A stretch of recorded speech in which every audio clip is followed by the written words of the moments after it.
রান্নাবাটির পক্ষ থেকে সকল দর্শক বন্ধুদের স্বাগত জানিয়ে শুরু করছি আজকের রেসিপি। আজকে বানিয়ে ফেলেছি ডিম ফুলকপির অমলেট কারি বা ডিম ফুলকপির মামলেটের ঝোল। এটা কিন্তু খেতে অসাধারণ হয়। এর জন্য প্রথমেই একটা কড়াইতে বেশ খানিকটা জল গরম করে তাতে হাফ চামচ মতো নুন দিয়ে ফুলকপির কুচি দিয়ে দিয়েছি। ফুলকপির কুচিটা কিন্তু ভালো করে সেদ্ধ করে নিতে হবে। ঢাকা দিয়ে সেদ্ধর জন্য বসিয়ে এবার একটা মশলা তৈরি করে নিচ্ছি। এর জন্য 3টে লাল লঙ্কা, একটা মাঝারি সাইজের পেঁয়াজ কুচি, 1 ইঞ্চি পরিমাণে আদা কুচি আর বেশ খানিকটা রসুনের কোয়া নিয়ে নিয়েছি। এবার এটা পেস্ট করে নেব। এই মিশ্রণটা কিন্তু তৈরি হয়ে গিয়েছে। এবার এটা সরিয়ে রেখে আবার ফুলকপি সেদ্ধর দিকে চলে যাব। এখন ফুলকপিটাও সেদ্ধ হয়ে এসছে, ফুটে গিয়েছে। এবার এটা নাবিয়ে নেব, নাবিয়ে ঝরিয়ে নেব। এবার এদিকে একটা আলু নিয়ে নিয়েছি, কাঁচা আলু খোসা ছাড়িয়ে এটাকে গ্রেট করে নিচ্ছি। আলুটা গ্রেট করে ভালো করে এর জল দিয়ে ধুয়ে নিতে হবে এটাকে। আর এদিকে একটা বড় মিক্সিং বোলের মধ্যে সেদ্ধ করে নেওয়া ফুলকপির সাথে গ্রেট করা আলুটা আর তার সাথে ধনেপাতা কুচি মিশিয়ে নিচ্ছি। চাইলে আপনারা কিন্তু ফুলকপিটাও গ্রেট করে নিতে পারেন আলুর মতো, আবার এভাবেও কুচি করে কেটে সেদ্ধ করে নিতে পারেন। এবার আদা রসুন পেঁয়াজের পেস্টটা হাফ চামচ পরিমাণে আপাতত ব্যবহার করলাম, পরে আবার ব্যবহার করব। আর দিয়ে দিচ্ছি 2টো ডিম। এবার সমস্তটা ভালো করে মিশিয়ে নিচ্ছি। আমি এখানে 2টো ডিম ব্যবহার করেছি। আপনারা যদি ডিমের পরিমাণ বাড়াতে চান তাহলে কিন্তু সমস্ত উপকরণের পরিমাণও বাড়াতে হবে। এবার এতে দিয়ে দিচ্ছি রোস্টেড ধনে আর জিরে গুঁড়ো 1 টিস্পুন পরিমাণে, হলুদ গুঁড়ো 1 টিস্পুন পরিমাণে, Kashmiri red chilli powder 1 teaspoon পরিমাণে আর পরিমাণ মতো নুন। আবার সমস্তটাকে মিশিয়ে নেব। তার আগে বাইন্ডিং এজেন্ট হিসেবে দিয়ে দিচ্ছি বেসন, বড় চামচের 1 চামচ পরিমাণে ভর্তি করে। এবার এটাকে ভালো করে মিশিয়ে নিতে হবে। এটা মিশিয়ে কিন্তু আর অপেক্ষা করলে চলবে না। এটা মিশিয়ে চটপট কিন্তু অমলেটটা তৈরি করতে হবে। এবার ফ্রাই প্যানে ভালো করে সাদা তেল মাখিয়ে নিয়ে আমি এবার এটা ঢেলে দিলাম। ঢেলে এবার ভালো করে অমলেটটা তৈরি করে নেব। গোল করে নিচ্ছি। গোল করে নিয়ে এবার ঢাকনা চাপা দিয়ে দেব। গ্যাসের ফ্লেমটা কিন্তু মিডিয়ামে রাখতে হবে। 30 সেকেন্ড অপেক্ষা করার পর ঢাকনাটা সরিয়ে নিচ্ছি। উল্টো দিকটা কিন্তু হয়ে গিয়েছে। এবার এটা একটা ছড়ানো থালায় নাবিয়ে নেব। এবার ফ্রাই প্যানটা এর উপরে বসিয়ে আবার এটাকে উল্টে নেব। এইভাবে 2টো দিক কিন্তু একরকম করে ভেজে নিতে হবে। আবার এটা গ্যাস ওভেনে বসিয়ে দিলাম। বসিয়ে দিয়ে আবার ঢাকনা চাপা দিয়ে দেব মিডিয়াম ফ্লেমে রেখেই।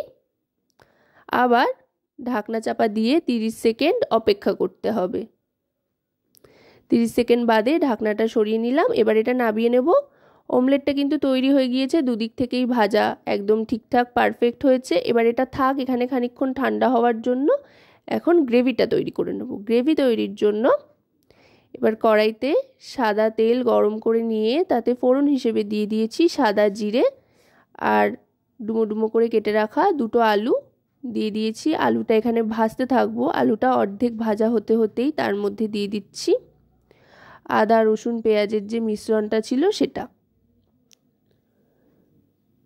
একটু ভালো করে ভাজা ভাজা করে নেব। আদা রসুন পেঁয়াজের কাঁচা গন্ধটা চলে যাওয়া পর্যন্ত ভাজতে থাকতে হবে। আর মশলার বাটি ধোয়া জলটাই এখানে দিয়ে দিলাম। এতে করে কিন্তু রান্নার স্বাদ অনেক গুণ বেড়ে যায়। এবার এর মধ্যে একে একে সমস্ত গুঁড়ো মশলা দিয়ে দিচ্ছি। প্রথমেই রোস্টেড ধনে আর জিরে গুঁড়ো, হলুদ গুঁড়ো, কাশ্মীরি রেড চিলি পাউডার সমস্তটাই 1 টিস্পুন পরিমাণে দিয়ে দিলাম। এবার দিয়ে দেবো এতে পরিমাণ মতো লবণ। এবার এটাকে ভালো করে কষিয়ে নেব। আশা করব রেসিপিটি আপনাদের ভালো লাগবে। খুবই নতুন একটি রেসিপি। যদি রেসিপিটি আপনাদের ভালো লাগে তো অবশ্যই রান্নাবাটি চ্যানেলটিকে সাবস্ক্রাইব করে লাইক শেয়ার কমেন্টের মাধ্যমে আমাদের পাশে থাকবেন। আর যদি রেসিপিটি আপনারা আমাদের ফেসবুক পেজ থেকে দেখেন তাহলে অবশ্যই রান্নাবাটি ফেসবুক পেজটিকে ফলো করার অনুরোধ রইল। ভালো করে কষিয়ে নিয়ে এবার জল দিয়ে দিয়েছি বেশ খানিকটা পরিমাণে। আলুটা যেহেতু সেদ্ধ করব সেই জন্য সেই অনুযায়ী জল দিয়ে ঢাকনা চাপা দিয়ে দিলাম। এখন খানিকক্ষণ এটা ঢাকনা চাপা দিয়ে রাখতে হবে। ততক্ষণে কিন্তু এই অমলেটটাকে এবার পিস পিস করে কেটে নেব।